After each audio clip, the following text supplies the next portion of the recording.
Bonjour, je m'appelle Alicia. Je suis ici à l'église depuis 5 ans. Nous continuons à étudier l'évangile de Marc. Vous pouvez trouver les notes et les listes de prières sur notre site biblique. Merci de nous joindre. Bonjour, nous sommes heureux et ravis que vous êtes avec nous aujourd'hui et nous prions que Dieu travaille en vous et autour de vous aujourd'hui. Et si vous êtes quelqu'un qui nous suit depuis longtemps ou si vous êtes quelqu'un qui commence de regarder même aujourd'hui, nous sommes vraiment heureux que vous êtes avec nous et vous êtes toujours le bienvenu. Notre prière pour vous, c'est que vous rencontrez Dieu aujourd'hui et qu'il transforme et change votre vie et votre cœur. Bon, nous allons commencer avec notre thème aujourd'hui. C'est la fin du temps. La fin du temps et les événements et les questions que nous pouvons avoir. À propos de ça, on va essayer de toucher beaucoup de choses, beaucoup de sujets et de faire ça en peu de temps, n'est-ce pas? Notre thème, c'est la fin du temps. On va lire 1 Corinthiens chapitre 15, verset 52, qui dit ceci. Lisez avec moi. En un moment, en un clin d'œil, au son de dernière trompette, car la trompette sonnera et les morts ressusciteront incorruptibles et nous serons changés. Voilà, voilà, voilà. Chantons avec nous pour la gloire de Dieu. Bientôt, Jésus va nous prendre.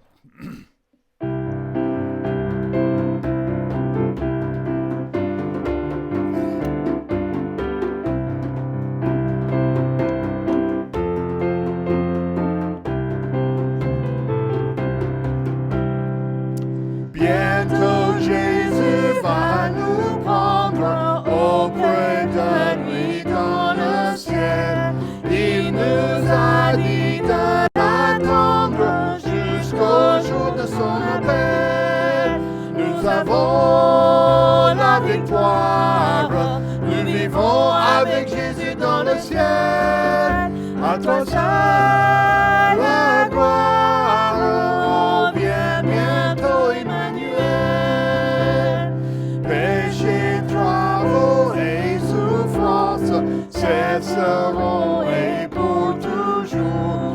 Devant sa cette présence, nous chantons son amour. Nous avons la victoire. Nous vivons avec Jésus dans le ciel. À toi seul la gloire. Oh, viens bientôt Emmanuel. Combattons avec courage, attendant ce jour heureux. Et chantons malgré l'orage, nous sommes victorieux. Nous avons la victoire.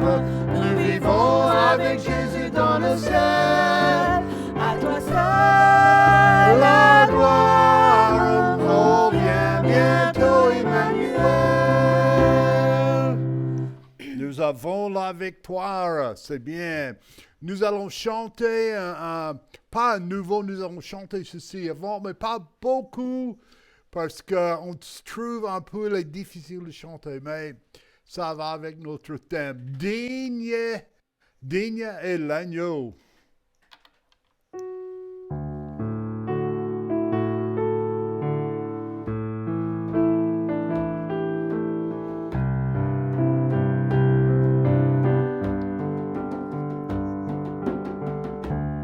Digne est l'agneau sacrifié. Il est saint, il est saint. En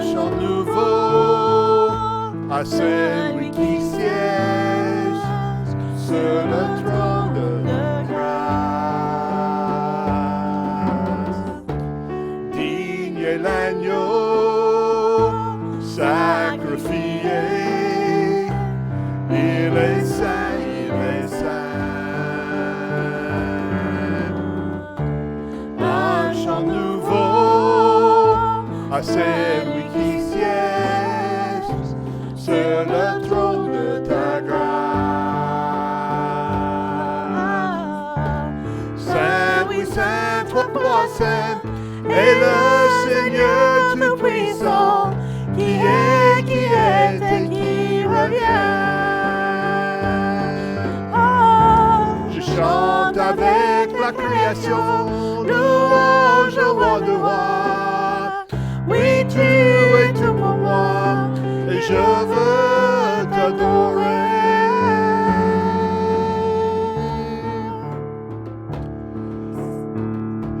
Saint de couleur d'un arc-en-ciel, entouré d'éclairs, puis de tonnerre. Louange, honneur et puissance, force et gloire sont à toi. Sagesse au roi des rois. Saint, oui, Saint, trois fois Saint, et le Seigneur Tout-Puissant, qui est et qui revient. Je chante avec la création, louange au roi de rois. Oui, tu es tout pour moi, et je veux t'adorer.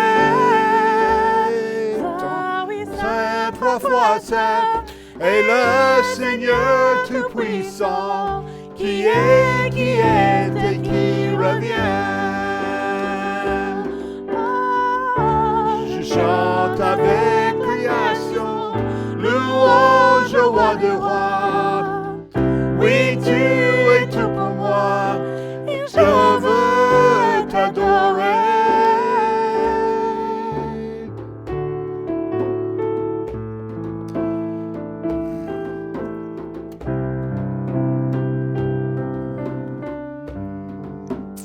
Avec moi. Émerveillé, oui, bouleversé, oh, c'est l'écho de ton nom. Émerveillé, oui, bouleversé, oh, c'est l'écho de ton nom. Jésus, ton nom est puissant, souffle et souffle de vie. Oh, quel mystère merveilleux! Oh, Saint, oui, Saint, trois fois Saint, et le Seigneur Tout-Puissant, qui est et qui revient. Je chante avec la création, louange au roi des rois. Tu es tout pour moi, et je veux t'adorer. Saint, oui, Saint, trois fois Saint, et le Seigneur Tout-Puissant, qui est et qui revient. Je chante avec la création, louange au roi de rois. Oui, tu es tout pour moi, et je veux t'adorer.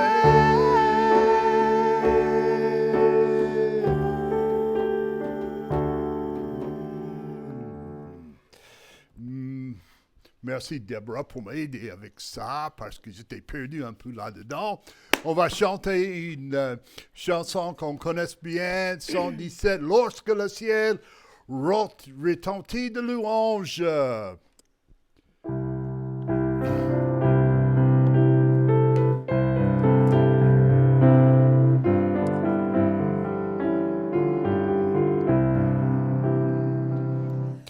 Lorsque le ciel retentit de louanges, et qu'ici-bas règne le son revenu, Jésus vainquit, plus humble que les anges, pour me sauver, si-bas il descendit.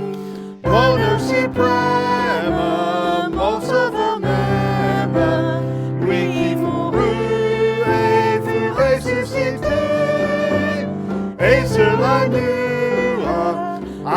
sa venue, je le verrai, lui qui m'a racheté.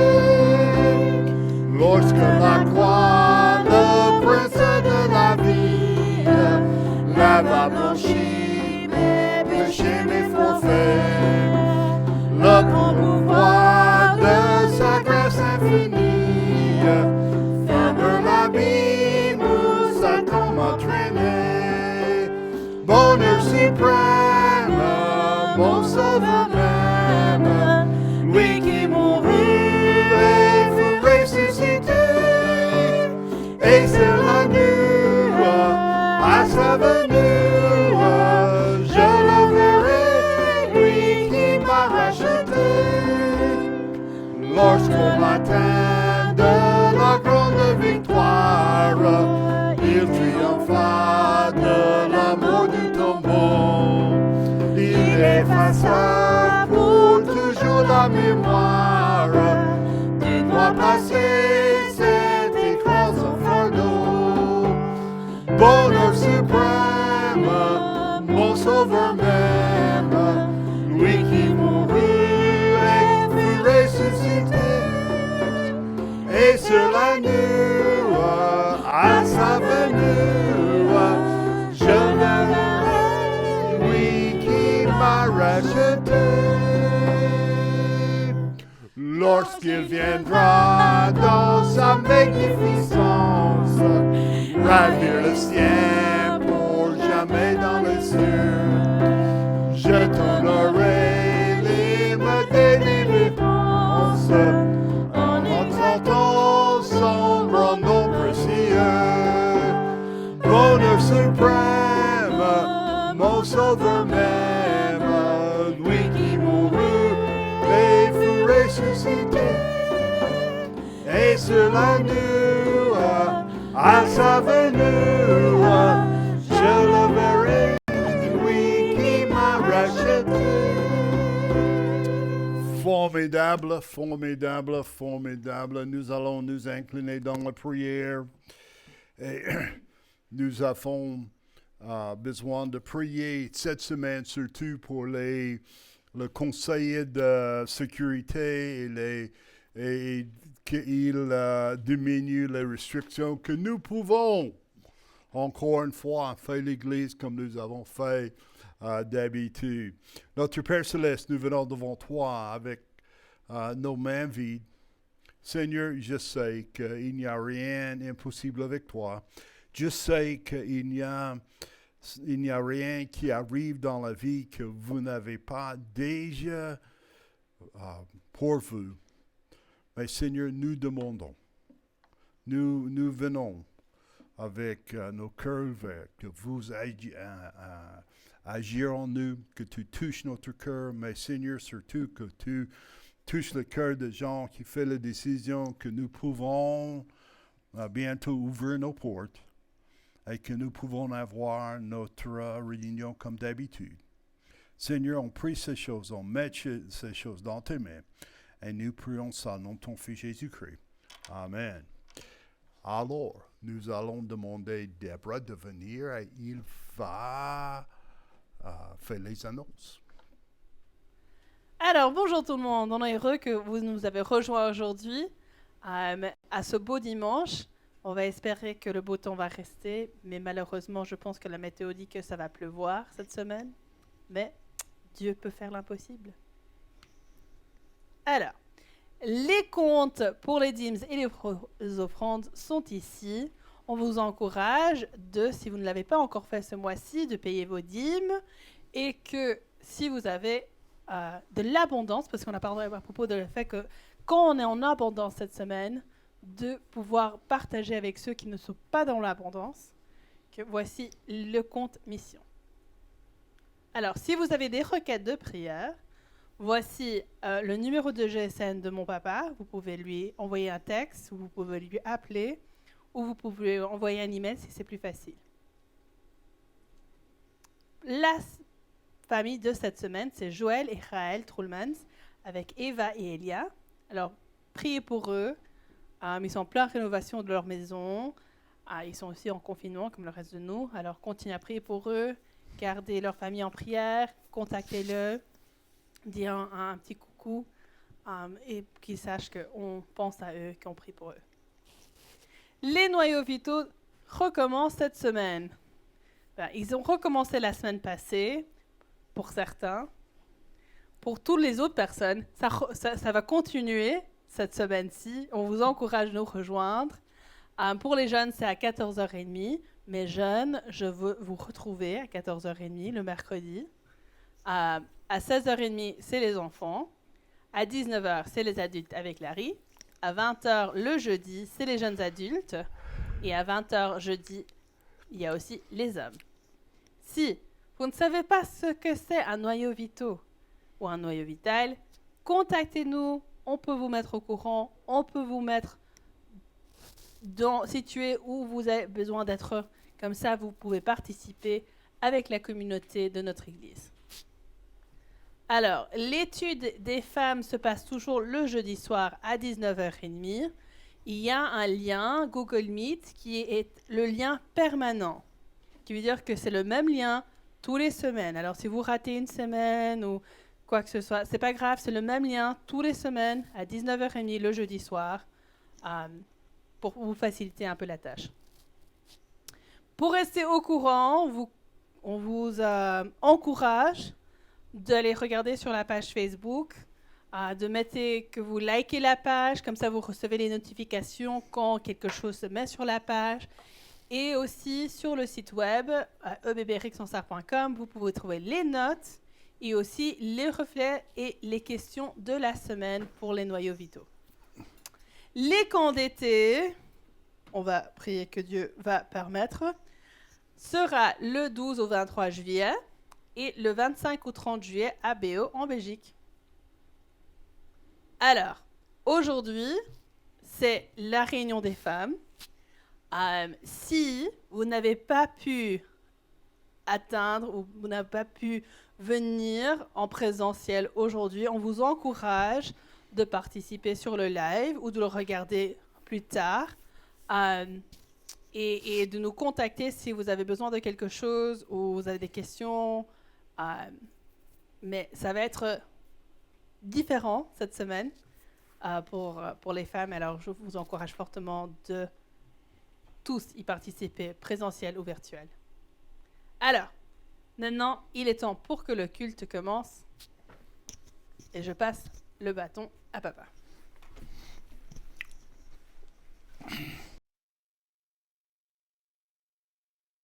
L'Évangile selon Marc. Ensuite à Acte 3.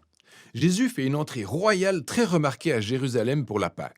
Les gens l'accueillent comme le Messie. Puis il pénètre dans la cour du temple et affirme son autorité royale en chassant les voleurs et les escrocs et en arrêtant les rituels des sacrifices.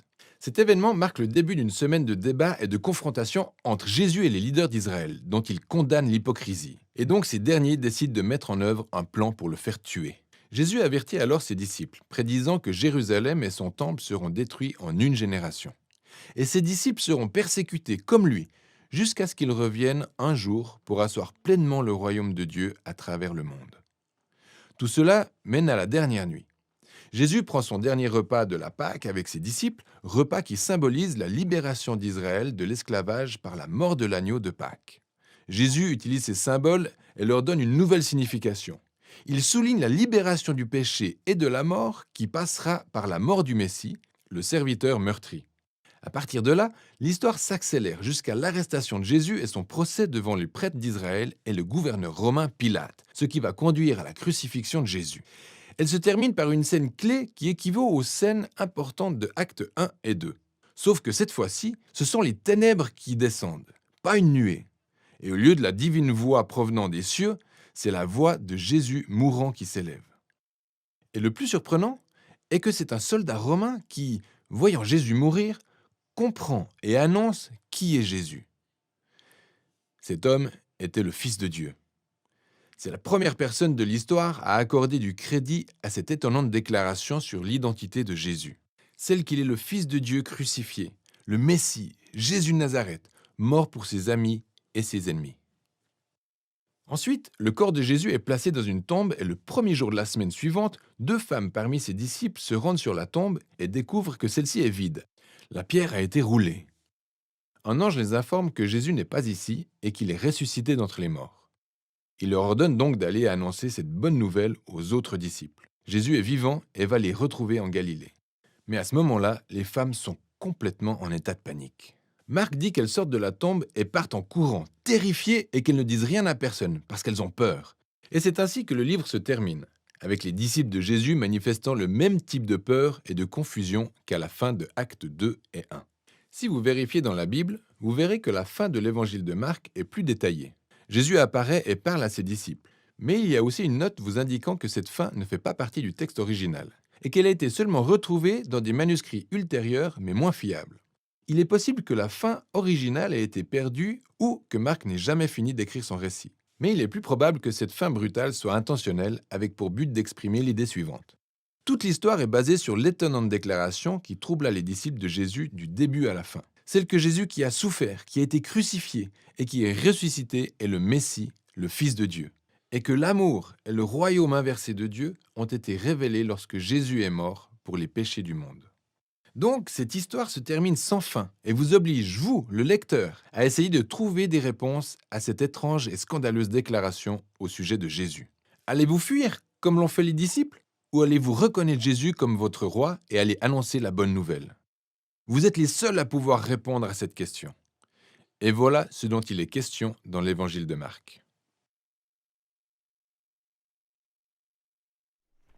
J'espère que vous avez cherché votre tasse de café et votre Bible et que vous êtes assis confortablement dans vos chaises. Nous faisons, doucement, laisse-moi dire ceci en passant, nous faisons les réunions le vendredi soir à l'église à 5 heures. Nous sommes en train d'enregistrer ceci. Le vendredi soir à 5 heures, vous pouvez passer là et nous voir physiquement, disons. Et nous faisons aussi le dimanche matin. Mais si vous allez venir vendredi ou samedi, il faut... vendredi ou dimanche, pardon. Il faut que vous nous dites. Comme ça, nous pouvons réserver votre place et que nous ne sommes pas trop pour notre réunion, n'est-ce pas? Marc chapitre 13, nous allons parler de quelque chose que je trouve fort intéressant. Nous n'avons pas parlé depuis longtemps. On va parler de la fin du temps. La fin du temps. Et Jésus a parlé de ça dans Marc chapitre 13. Vous savez, Jésus était un homme c'est un révolutionnaire. C'est quelqu'un qui a divisé la société. C'est quelqu'un, même aujourd'hui, soit vous aimez avec passion, ou vous avez une haine, vous détestez, vous avez une haine brûlante de lui. On ne peut pas penser de Jésus sans avoir une sorte de quelque chose d'émotionnel qui passe. Il est un homme qui polarise la société, même la religion.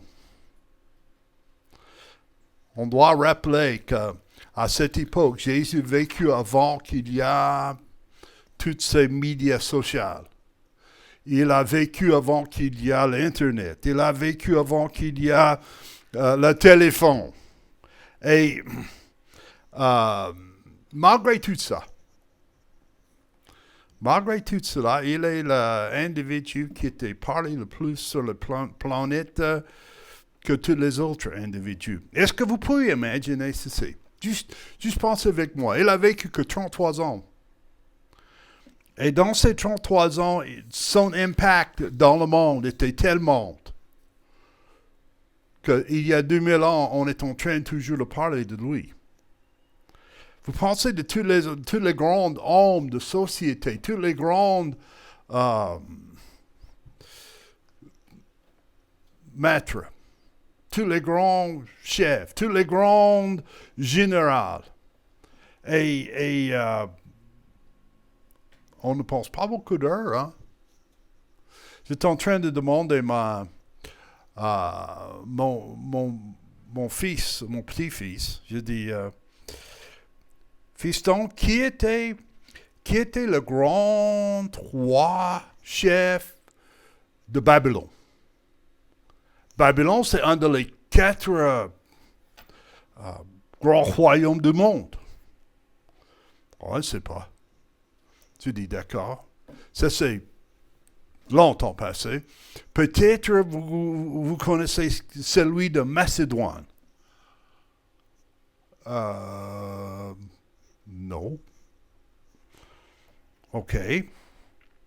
Prochaine. Rome. Qui était le grand chef de Rome?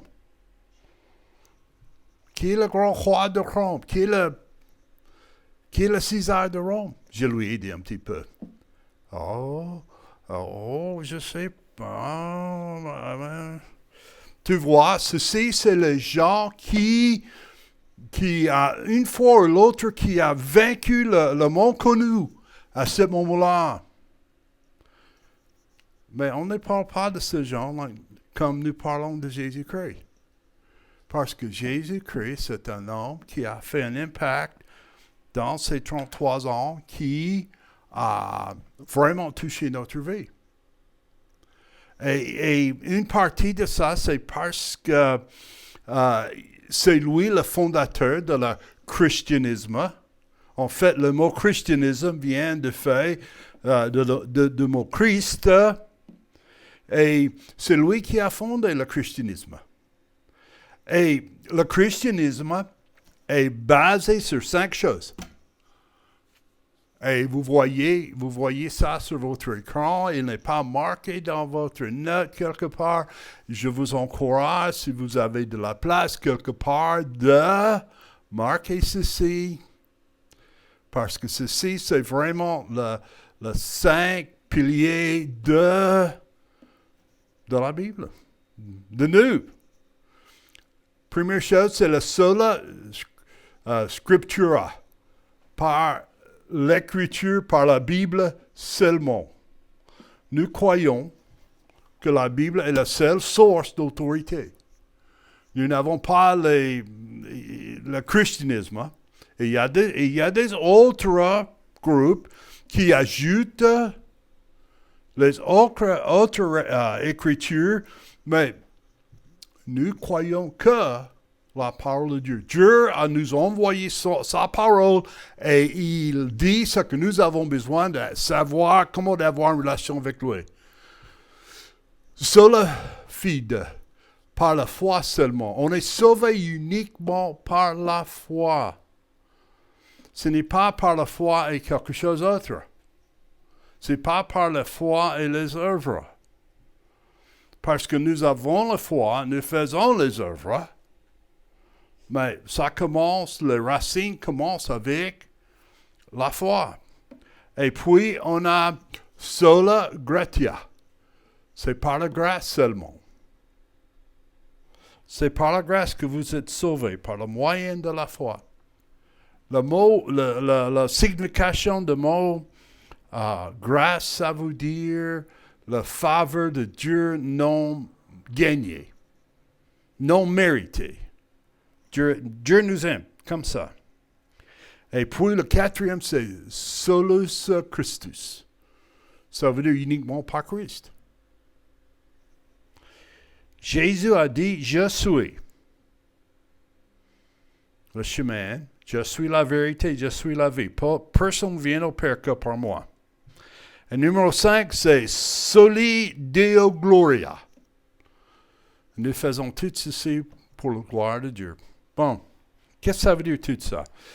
C'est Jésus qui a donné ceci, qui a institué ceci, et c'est nous qui le suivons. Nous allons parler de ce qu'il a dit ici en chapitre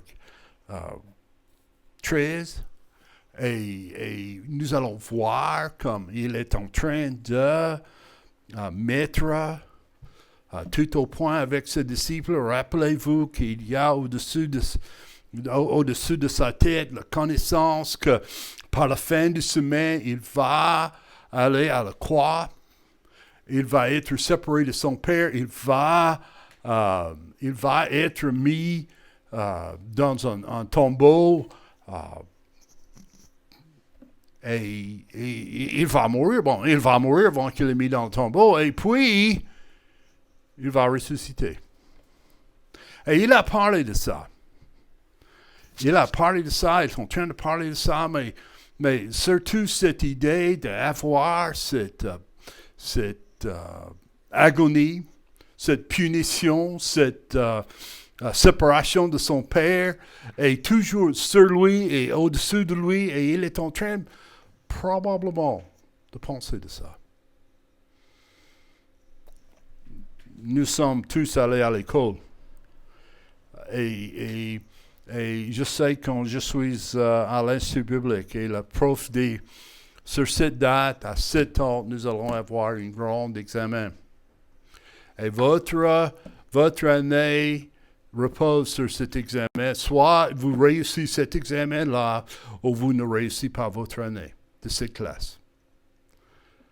Boum! C'était comme un fardeau directement sur vous, et vous marchez avec ça, et vous pensez de ça, et vous souciez de ça. Ah, je sais, il ne faut pas se soucier, mais on fait quand même, hein?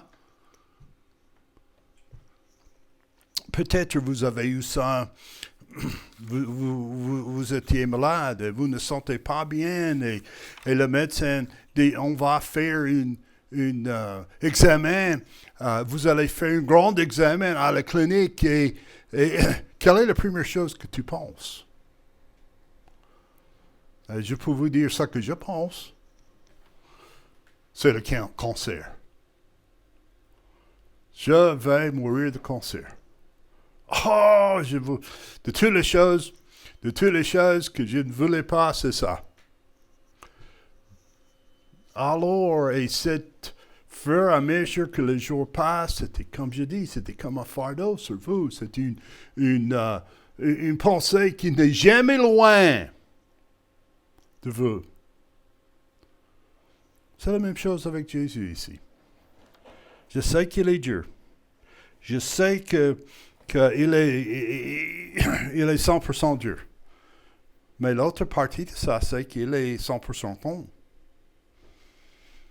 Nous allons parler aujourd'hui de cette ombre qui était sur lui un petit peu.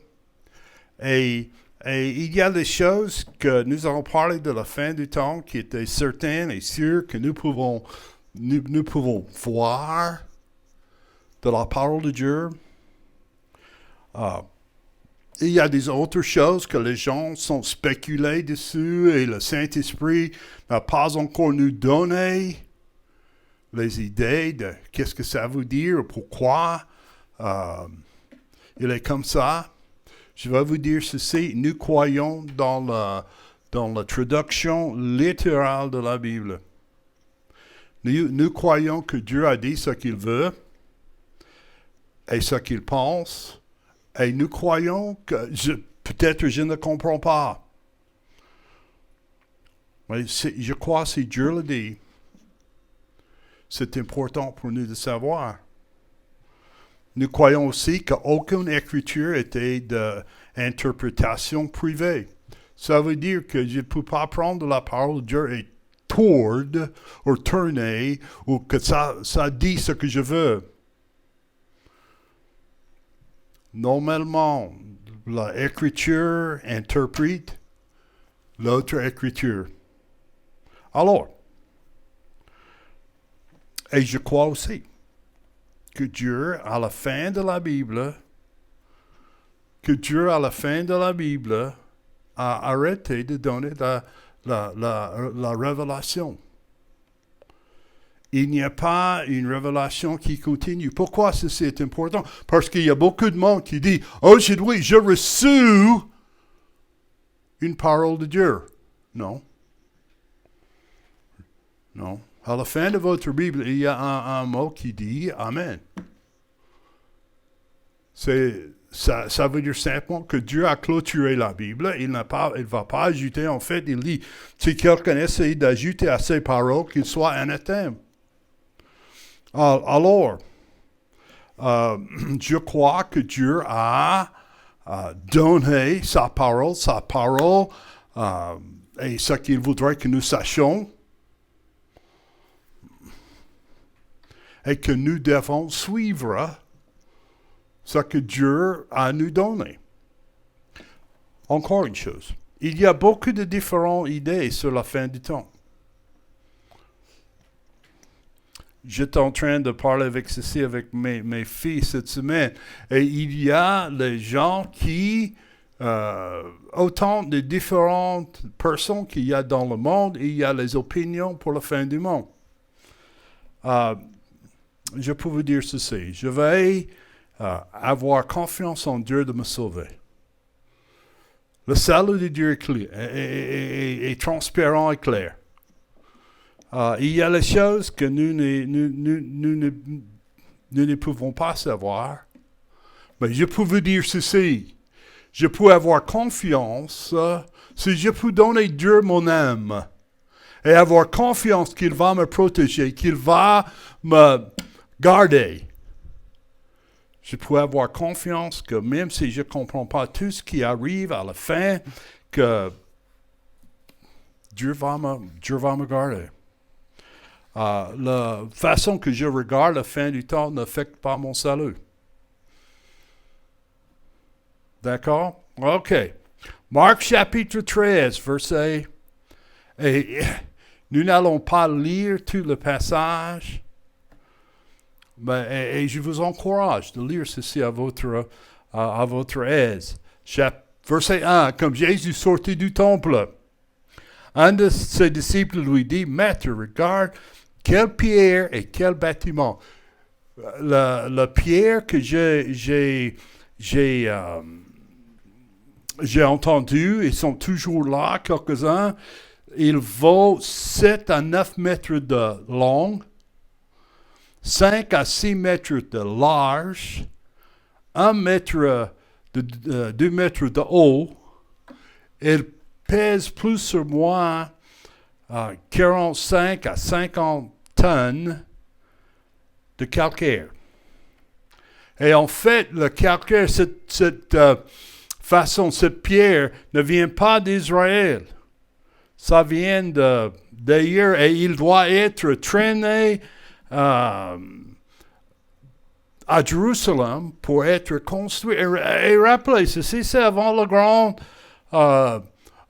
les grandes machines. Verset 2. Et Jésus répondant lui dit, tu vois ces grands bâtiments. C'était magnifique. Hérode a fait un grand travail. Il n'y restera, regarde bien, pierre sur pierre qui ne soit renversé. Ça doit être comme une crise cardiaque pour les gens juifs. Leur temple, c'est leur centre de vie. Il y a même ceux qui louent le temple comme en religion. Pourquoi? Parce que toute leur vie religieuse passe là. Et normalement, il y avait le lieu saint, et puis il y a le lieu très saint, et dans le lieu très saint, c'est l'endroit où Dieu demeure. C'est le lieu de sa sainteté. Et le temple est le symbole de la présence de Dieu pour le peuple. Malgré le fait qu'il y avait les différentes armées qui a vaincu Israël. Mais il y a toujours cette idée que Dieu n'a pas abandonné son peuple parce qu'il y a le temple. Maintenant, Jésus a dit, écoute, ce temple sera détruit. Même ces pierres que vous voyez qui sont tellement lourdes et tellement grandes, il ne va pas y avoir l'un qui reste sur l'autre. Nous savons en l'année 70, il y avait un général appelé Titus a détruit Jérusalem et le temple. Mais pensez-vous encore une fois, ceci c'est un symbole, ceci c'est Dieu avec nous. Et on peut voir pourquoi un peu les gens sont un peu troublés que Jésus dit une chose pareille. Et comme il était assis sur le mont d'Olivier vis-à-vis du temple, Pierre, Jacques, Jean et André lui firent cette question à part et lui dirent, si vous voyez, ceci c'est une carte, il y a le temple en orange un petit peu, et là, sur le côté, c'est le mont d'Olivier. Ils étaient là, et ils n'ont rien dit, vous savez, probablement. J'imagine ces disciples et Jésus en train de parler de ceci, et quand il dit, il n'y a pas une pierre qui va rester sur l'autre pierre, les disciples en train de dire, oh, ne dis pas ça. Tout le monde qui est en train de te suivre va être fâché avec toi. Ixnay. Mais au moment qu'ils sont arrivés à la montagne des Oliviers, ils commencent à lui demander des questions. Dis-nous quand ces choses arriveront et par quel signe on connaîtra que toutes ces choses devront s'accomplir? Je vais vous dire une chose. Jésus n'a pas répondu à leur question. En fait, ce que Jésus a dit au verset 5, il dit, prenez garde. Alors Jésus leur répondant se mit à leur dire, prenez garde que personne ne vous séduise.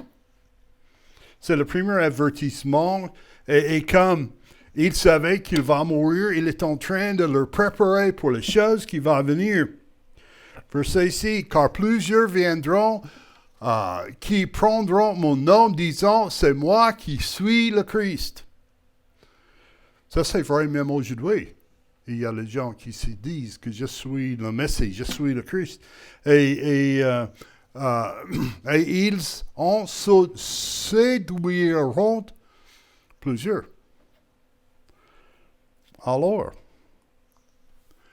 quand vous entendez parler de guerre et de bruit de guerre, ne vous troublez point, car il faut que ces choses arrivent, mais ça ne sera pas encore la fin. Car une nation se lèvera contre une autre nation, et un royaume contre un autre royaume, et il y aura des tremblements de terre en diverses lieux, des famines et des troubles. Et ces choses ne seront que de commencement de douleur. Mais prenez garde à vous-même. Deuxième fois, il est en train de leur dire, faites attention, prenez garde. Il y a des choses qui vont se passer que tu dois faire attention. Vous serez fouettés.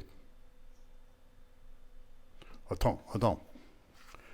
Quand nous avons commencé ce voyage il y a 3 ans, dans le lac de Galilée, vous avez suis-moi et je te ferai pêcheur d'hommes.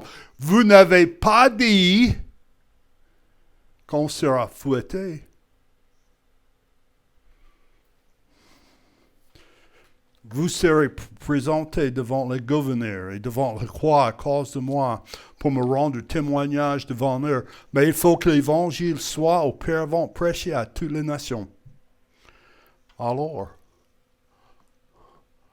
à toutes les nations.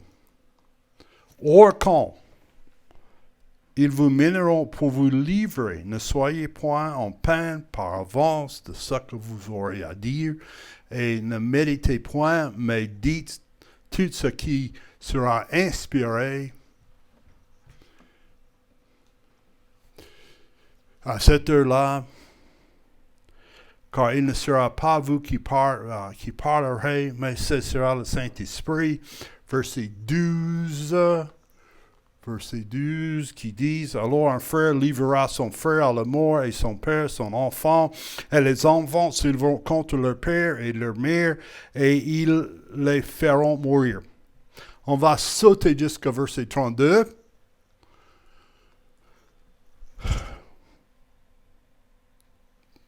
Pour ce qui est de jour et d'heure, personne ne le sait. Marquez bien ça. Je n'ai pas marqué, mais remarquez bien. Pour ce qui est de jour et de l'heure, personne ne le sait.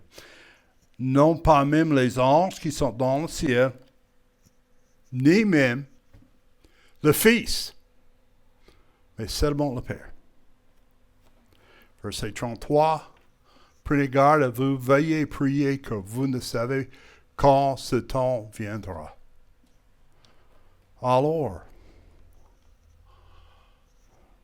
verset 34, il en est comme d'un homme qui est allant en voyage, laisse sa maison et donne le conduit à ses serviteurs, marquant à chacun sa tâche, et qui ordonne aux portiers d'être vigilants. Ça, c'est un bon mot, vigilant.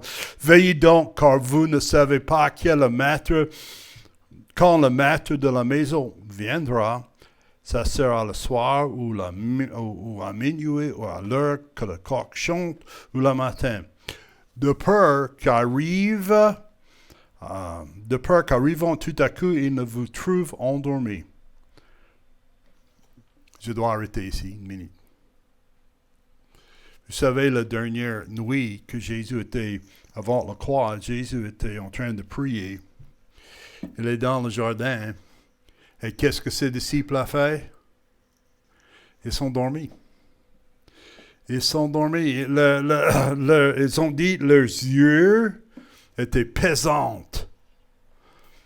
Verset 37. Or, ce que je vous dis, je le dis à tous. Veillez. Bon.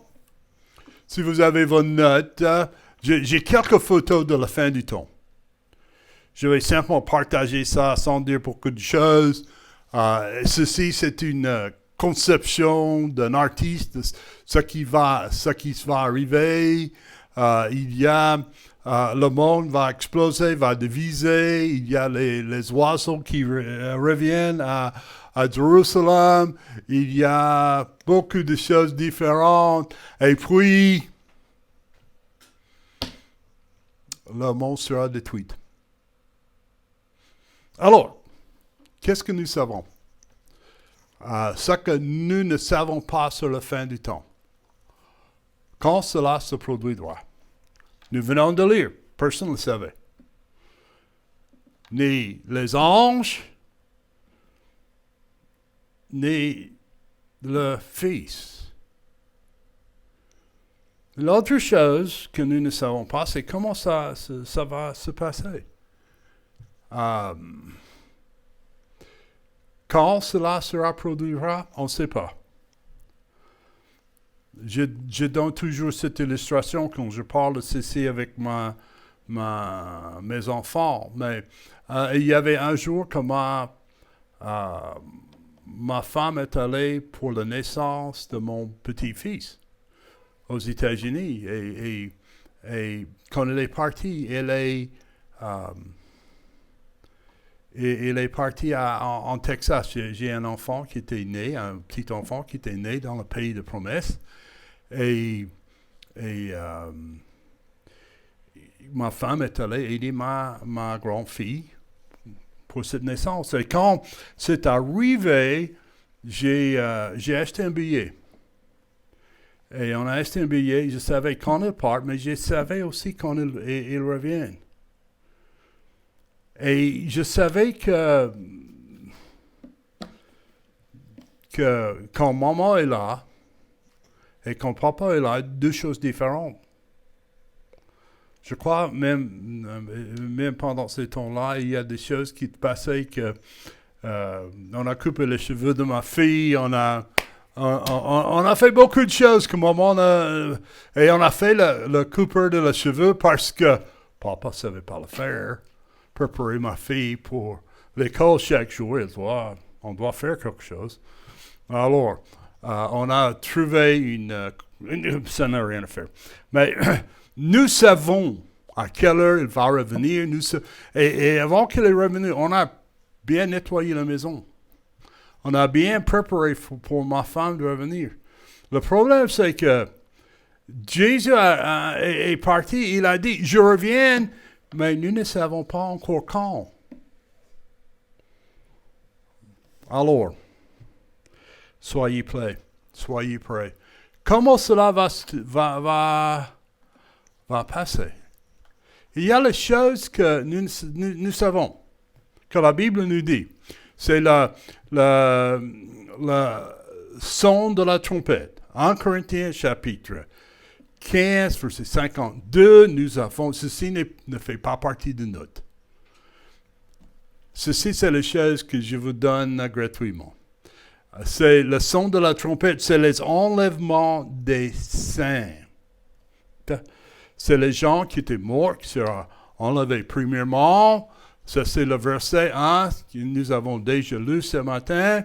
Alors, 1 Thessaloniciens chapitre 4, verset 16, car le Seigneur lui-même descendra du ciel dès qu'il aura donné le signal par la voix de notre archange et par la trompette de Dieu, et ceux qui sont morts en Christ ressusciteront premièrement.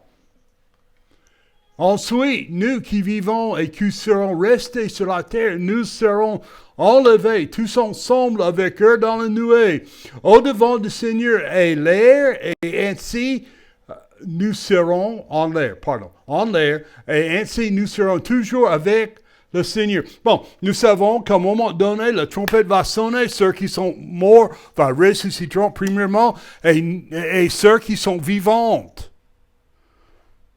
Ceux qui restent vivants vont rencontrer Jésus dans l'air. Nous croyons, notre Église et dans notre confession de foi, nous sommes pré-tribulation. Encore une fois, ce n'est pas sur vos notes, nous sommes pré-tribulation. Ça veut dire que nous croyons que Christ revienne avant la période qu'on appelle la tribulation, c'est 7 ans de douleur sur cette terre. Il y a ceux qui ne croient pas ça. Ça, c'est leur problème. Tout le monde a le droit d'avoir tort. Nous sommes aussi prémillénial. Ça veut dire, nous croyons que Jésus, après les 7 ans, revient sur terre et il va établir son royaume pour 1000 ans. Il va prendre Satan, jeter dans le grand abîme, et il va être dans ce grand abîme 1000 ans. Et Jésus va régner sur cette terre. Ça c'est pendant les 7 ans, pendant la tribulation, peut-être j'ai le prémillénial et l'Antichrist renversé, mais nous croyons que l'Antichrist, le dominateur de ce siècle, va apparaître et il va mener une guerre contre Dieu.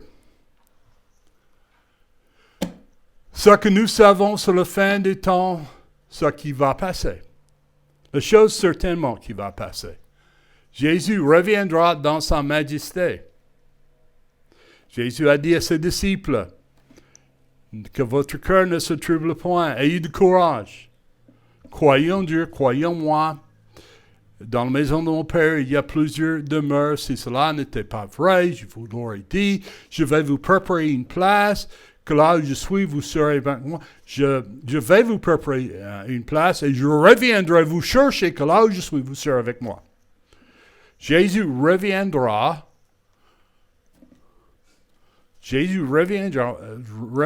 nous chercher ceux qui sont ses enfants. Et quand je m'en serai allé et que je vous aurai préparé le lieu, je reviendrai et vous prendrai avec moi. Afin que où je serai, vous y soyez aussi. Il a passé le verset précédent en parlant de le lieu qu'ils sont allés pour nous préparer. Actes d'Apôtres, chapitre 1, verset 11. Jésus est en train, c'est l'ascension, Jésus est en train de monter. Il y avait 2 hommes en robe blanc qui disent, et il leur dit, hommes galiléens, pourquoi vous arrêtez-vous à regarder au ciel ce Jésus qui a été enlevé d'avec vous dans le ciel? On reviendra de la même manière que vous les avez-vous montés. Ça dit simplement qu'il va revenir dans le nuage. 1 Thessaloniciens, chapitre 3, verset 13, afin que vos cœurs soient affermis dans la sainteté et que vous soyez irrépréhensibles devant Dieu notre Père lorsque notre Seigneur Jésus-Christ viendra avec tous ses saints. Alors, il n'y a aucun doute que Jésus va revenir. Apocalypse chapitre 1, verset 7, le voici qui vient sur les nuées et tout l'œil le verra.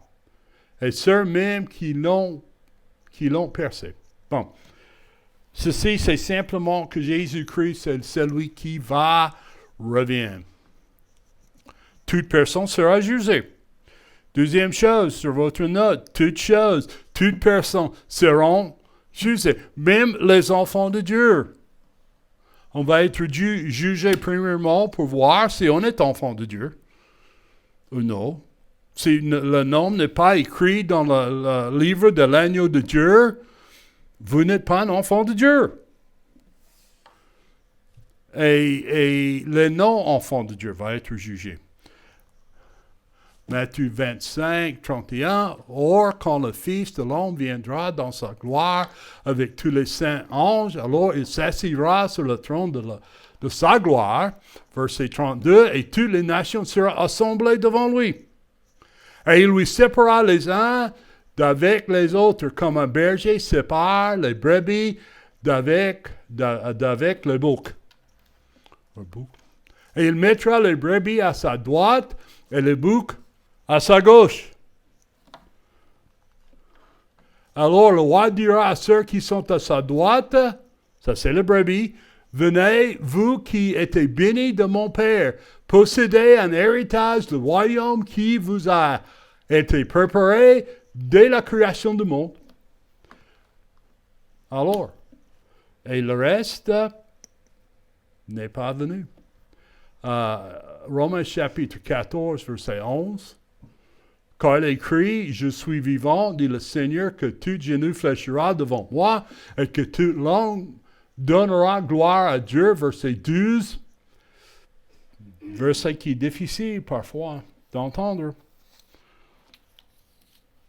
Ainsi, chacun de nous rendre compte à Dieu pour soi-même.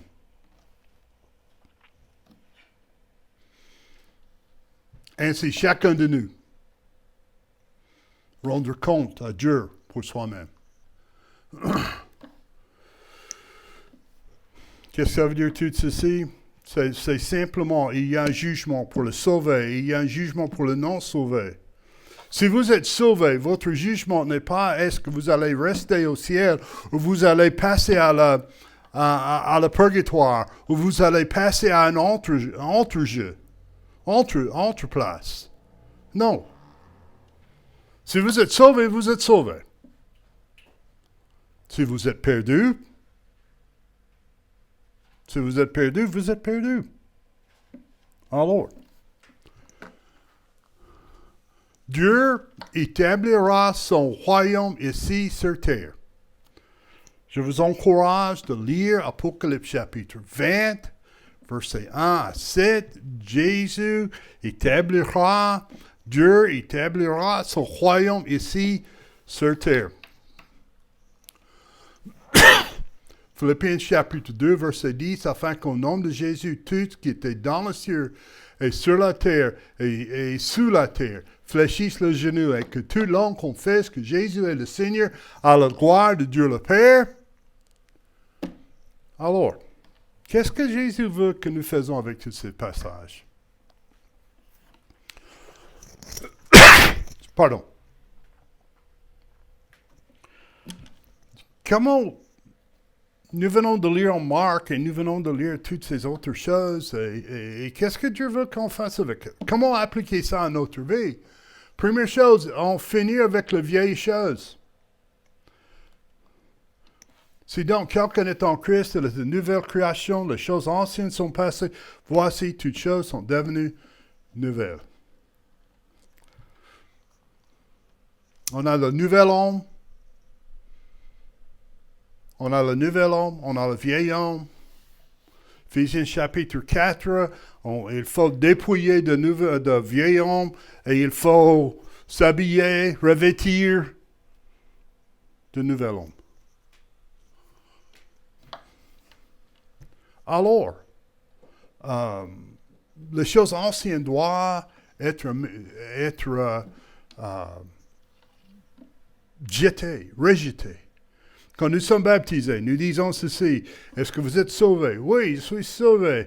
Et sur la profession de votre foi, je te baptise, ma soeur, mon frère, dans le nom du Père, du Fils et du Saint-Esprit, afin que, comme Christ est ressuscité de mort par la gloire du Père, nous aussi marchons dans une vie nouvelle.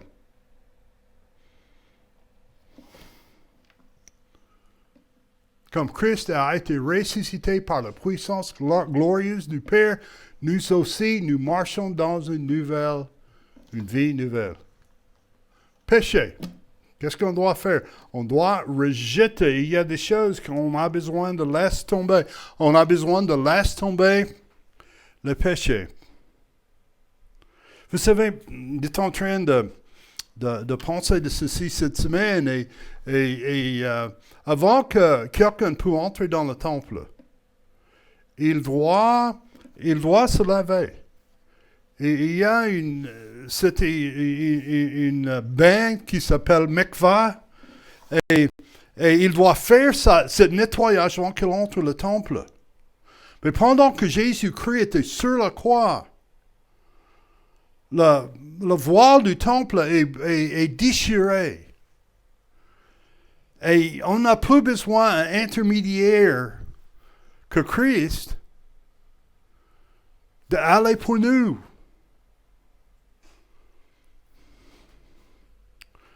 Et Jésus est en train de le regarder et leur dire, écoute, ceci c'est une ancienne chose.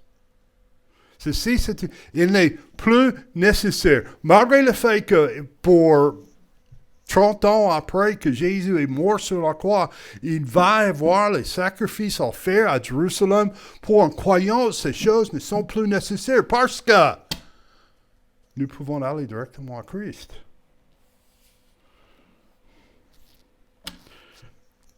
En 1 Corinthiens chapitre 6, je crois, je n'ai pas marqué ceci dans votre feuille, mais en 1 Corinthiens chapitre 6, il y a une longue liste. Il y a une longue liste de péchés et les choses que Dieu ne veut pas qu'on fasse. Et puis il dit, ne savez-vous pas? Et première chose, il dit, mais vous étiez comme ça vous-même. D'accord? Verset 19. Ne savez-vous pas que votre corps est le temple du Saint-Esprit qui est en vous, et qui vous a été donné de Dieu, et que vous n'êtes point à vous-même, que vous avez été rachetés d'un grand prix. Glorifiez donc Dieu en votre corps et votre esprit qui appartiennent à Dieu.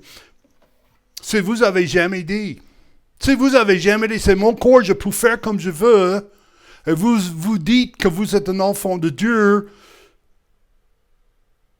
vous n'êtes pas vous-même. Ce n'est pas votre corps. Votre corps appartient à Dieu. Votre corps appartient à Dieu. Et si vous êtes en train, je vais vivre et je vais faire comme je veux, il y a une grande possibilité que vous n'êtes pas dans le même esprit que Dieu. Je ne dis pas que vous n'êtes pas sauvés. Mais si le Saint-Esprit habite en vous, il vous encourage de suivre les principes de Dieu. Alors, et je comprends, parfois, on perd le pédale, mais on suit Dieu. Alors, on abandonne le péché parce que c'est Dieu qui habite en nous. On abandonne chacun de nous a un péché qui nous accroche. Chacun de nous a un péché qui nous empêche de marcher avec Dieu. Et au moment qu'on pense que c'était fini, au moment qu'on pense que c'est terminé, que j'ai la victoire sur ce péché, ils reviennent avec force. Hébreux chapitre 12, verset 1. En ce qui concerne, nous sommes entourés de cette grande foule de témoins. Débarrassons-nous donc de tout ce qui alourdit notre marche, en particulier du péché qui s'accroche si facilement à nous. Nous courons résolument la course qui nous est proposée. La religion, il faut abandonner la religion. La religion selon la Russe, la croyance et l'adoration d'un pouvoir de contrôle surhumain, en particulier un Dieu ou des dieux personnels. De faux religions. Jacques chapitre 1, verset 26 nous dit ceci. Si quelqu'un parmi vous croit avoir de la religion et qu'il ne tienne point la langue en bride, mais qu'il séduise son cœur, la religion d'un tel homme est vaine. La religion pure et sans tache devant Dieu notre Père consiste à visiter les orphelins, les veuves, dans leur affliction et à se préserver de la souillure. La religion, c'est pour gagner une affection que Dieu nous a donnée gratuitement. La religion, c'est de gagner la faveur de Dieu. Je faisais les choses, je faisais la pénitence, je faisais les œuvres pour gagner la faveur de Dieu. Mais si je suis en train de gagner la faveur de Dieu, je suis en train d'anéantir la grâce de Dieu. Je dois faire mieux. Je dois tirer moi-même. Je dois faire ceci moi-même pour gagner Dieu. Et il y a la société nous aider, hein. Et il y a toutes sortes de groupes. Est-ce que je suis contre AA? Non. Sauf, c'est une façon que nous sommes en train de faire sans Dieu. On devient autosuffisant, le zen, le bouddhiste et tout ça. Il y a la divinité au-dedans de Dieu, au-dedans de vous. Et Dieu dit, il n'y a pas une bonne chose qui habite au-dedans de vous. Alors, les idoles. Quand on dit que je suis en train de gagner, je suis en train de faire ma vie d'une façon qui gagne la faveur de Dieu, on est en train de faire la religion. Les idoles. Les idoles, c'est n'importe quelle chose qui est entre vous et Dieu. 1 Jean 5, 21, mes petits-enfants, gardez-vous des idoles. Amen. Et il y a toutes sortes de définitions que nous pouvons faire, mais une idole, c'est n'importe quelle chose. Personne. Désir. Qui viennent entre vous et Dieu. Est-ce que ça peut être ma famille? Oui. Est-ce que ça peut être mon travail? Oui. Ça peut être l'argent. Ça peut être le sexe. N'importe quelle chose qui empêche, qui diminue votre relation avec Dieu, c'est un idole. C'est un objet d'extrême dévotion. Comme je dis, à son époque-là, et Jésus est en train de parler, il dit que le temple, c'est le centre de leur vie, c'est le centre de leur religion. Et quand il est en train de le détruire, il y a des gens qui font une substitution de le temple pour Dieu. Ah, Jean 2,15. N'aimez pas le monde, ni les choses. Rien de ce qui fait partie de ce monde. Si quelqu'un aime le monde, l'amour pour le Père n'est point en lui. Car tout ce fruit est dans le monde. Savoir la convoitise de la chair, la convoitise des yeux, l'orgueil de la vie, ne vient point du Père, mais vient du monde. Dieu voudrait que nous vivons dans une contrebalance, dans les tensions bibliques. Qu'est-ce que ça veut dire ça? Nous repose sur Dieu. Il me mène dans le pâturage pour me faire reposer. Mais au même temps, Dieu nous dit d'aller témoigner, d'aller aider les veuves, d'aller faire ceci. Et nous avons les deux extrêmes. Nous avons les deux extrêmes. Et nous avons le repos de Christ d'un côté qui nous tire. Et nous avons le témoignage de vivre pour Dieu. Et je marque les témoignages, mais vous pouvez marquer de vivre pour Dieu aussi. Je dois faire quelque chose. Je dois être actif. Je dois. Et il faut les deux. Il faut les deux.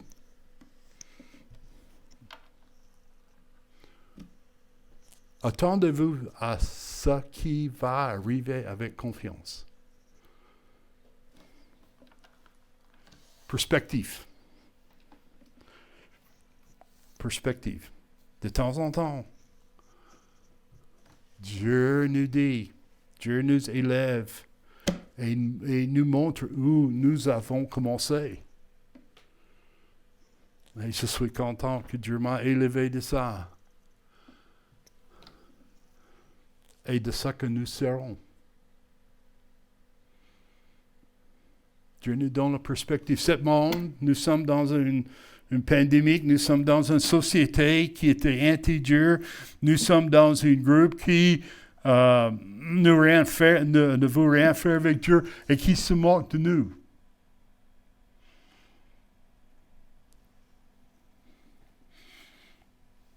Dieu nous donne la perspective. Regarde ce qu'on était et regarde ce qu'on sera. J'ai marqué sur votre écran, on n'est pas tous Einstein. Einstein, à son époque, était l'homme le plus intelligent du monde. D'accord? Il était l'homme le plus intelligent du monde. Mais je me suis rendu compte un jour, je ne serai jamais Einstein. Et un jour, mon père m'a dit ça. J'étais en train d'essayer de faire ma possible avec mon école. Et j'étais en train de ne pas dormir. Et mon père m'a dit, écoute, fiston,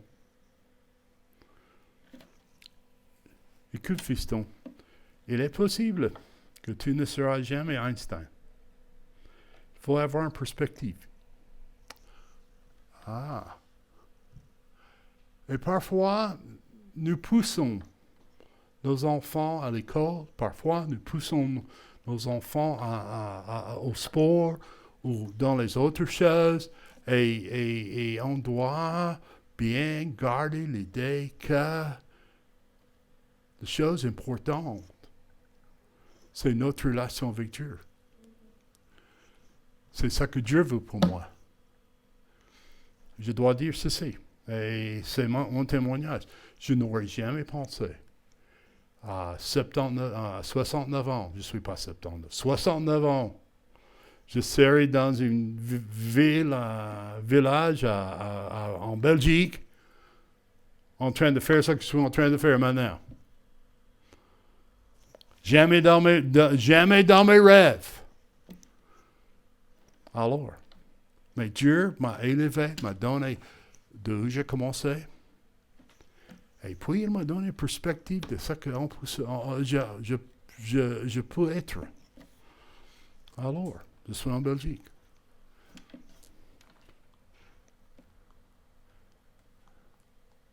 Il faut une vigilance. Il faut une vigilance. Fais attention. Jésus reviendra. Exactement comme ma femme qui est partie en voyage. Je savais qu'on revient. Nous ne savons pas quand Jésus revient. Il a dit veillez. Veillez. Et puis il y a la victoire. Nous venons de chanter ça ce matin. Nous avons la victoire. Je ne sais pas beaucoup de choses, mais je sais qui gagne. Je sais qui surmonte. Je sais que Jésus se levait du tombeau. Et un jour, il reviendra. Je sais qui gagne. Mais dans tout cela, Nous sommes bien plus que vainqueurs par celui qui nous a aimés. vous savez, Jésus vous aime.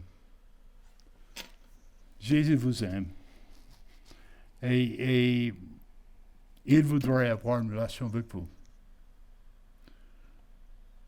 Peut-être vous êtes en train de peser, vous êtes en train de voir qu'est-ce que Dieu veut de vous. Je peux vous dire, Dieu voudrait vous donner la victoire. Il voudrait que vous venez à lui, que vous mettez votre confiance en lui. Je faisais ça à 16 ans. Ma femme a fait ça à 6 ans. Mes enfants ont fait ça à des âges différents. Mais ce que je peux vous dire, c'est qu'il a fait une décision pour suivre Dieu. Qu'est-ce que vous allez faire?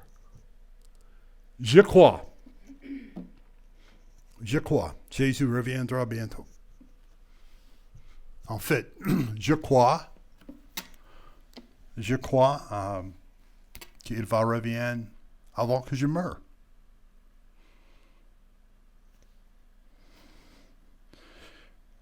La question pour vous, qu'est-ce que vous allez faire?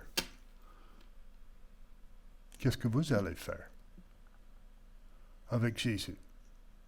Est-ce que vous allez le suivre ou non? Il attend. Sa main est étendue vers toi pour vous sauver. Ce que vous devez dire, c'est oui, je t'accepte comme Seigneur et comme Sauveur. Je crois que tu m'as pardonné, que tu es ressuscité de moi. Et la Bible dit, tu seras sauvé. On va prier. Notre Père Céleste, devant toi on vient. Merci pour cette opportunité d'être ensemble ce dimanche. Guide-nous, dirige-nous en tout ce que nous faisons. Et nous prions ces choses dans ton Fils Jésus-Christ. Amen. Si vous avez fait une décision pour Christ, si vous avez un problème spirituel, si votre vie est troublée, n'hésitez pas à m'envoyer un texte, n'hésitez pas à m'envoyer un email, n'hésitez pas de me contacter d'une façon ou l'autre. Que Dieu vous bénisse. Merci de nous joindre et n'hésitez pas à nous contacter